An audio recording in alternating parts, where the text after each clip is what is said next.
നമ്മൾ വീട് റിനോവേറ്റ് ചെയ്യില്ലേ, ഒരു എക്സ്ട്രാ റൂം എടുക്കുകയാണ്, അല്ലെങ്കിൽ ഇപ്പോൾ ഒരു വിശേഷം സമയം വരുമ്പോൾ നമ്മൾ വീടൊക്കെ ഒന്ന് റിനോവേറ്റ് ചെയ്യും. ആ സമയത്ത് നമുക്ക് ടൈല് ഒട്ടിക്കണം എന്നുണ്ടെങ്കിൽ പുതിയ സ്ഥലം എടുത്തു വരികയാണെങ്കിൽ അവിടെ നമ്മൾ വാട്ടർ ലെവൽ ചെയ്യണം. വാട്ടർ ലെവൽ ചെയ്യുന്ന സമയത്ത് നമുക്ക് മിനിമം ഒരാഴ്ച നനച്ചു കൊടുക്കണം. അത്ര സമയം വേസ്റ്റാണ്. പെട്ടെന്ന് തന്നെ വാട്ടർ ലെവൽ ചെയ്തിട്ട് പെട്ടെന്ന് ടൈല് വിരിക്കണം എന്ന് വിചാരിക്കുക, അങ്ങനെ സിറ്റുവേഷൻസ് വരുമല്ലോ. അപ്പൊ നമ്മൾ എന്താ ചെയ്യേണ്ടത്? അത് ഡ്രൈ സിമെന്റ് ആണ്, പോളിമർ മോഡിഫൈഡ് ഡ്രൈ സിമെന്റ്. അപ്പോൾ മപ്പൈ, അതായത് ഞങ്ങളുടെ കമ്പനിയിൽ അതിന് പറ്റിയ പ്രൊഡക്റ്റ് ഉണ്ട്. ഈ സ്ക്രീനിൽ ഇപ്പൊ നിങ്ങൾക്ക് അത് കാണാൻ പറ്റും.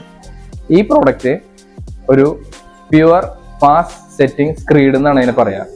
അതിന്റെ സിംപിളി പറയുകയാണെന്നുണ്ടെങ്കിൽ ഇന്നിപ്പോൾ വാട്ടർ ലെവൽ ചെയ്ത് കഴിഞ്ഞാൽ നാളെ നിങ്ങൾക്ക് ടൈൽ വിരിക്കാം. ഒരു സുഡ് കഴിഞ്ഞാൽ നിങ്ങൾക്ക് മാർബിൾ ആണെങ്കിൽ മാർബിളും വിരിക്കാം. മാത്രമല്ല ഇത് പ്രോപ്പർ വാട്ടർ ലെവൽ കിട്ടും. 30 MPa സ്ട്രെങ്ത് ഉണ്ട്, അതായത് ഒരു നോർമൽ കോൺക്രീറ്റിനായിട്ടും സ്ട്രെങ്ത് തന്നെ ഉണ്ട്. അത് മാത്രമല്ല ഇത് പ്രോപ്പർ വാട്ടർ ലെവൽ ചെയ്യുകയാണെന്നുണ്ടെങ്കിൽ ടൈൽ അഡ്ഹസീവ്സിന്റെ കോസ്റ്റ് നിങ്ങൾക്ക് കൺട്രോൾ ചെയ്യാൻ പറ്റും, കൺസപ്ഷൻ കൺട്രോൾ ചെയ്യാം, അതുവഴി കോസ്റ്റും കൺട്രോൾ ചെയ്തെടുക്കാൻ പറ്റും. അപ്പോൾ ഇങ്ങനത്തെ സ്പെഷ്യൽ പ്രോഡക്ട്സ് ആർക്കെങ്കിലും വേണമെന്നുണ്ടെങ്കിൽ ഉറപ്പായിട്ടും മപ്പൈ എന്നാണ് കമ്പനിയുടെ പേര്. ഈ നമ്പർ ഒന്ന് സേവ് ചെയ്ത് വയ്ക്കുക. Thank you.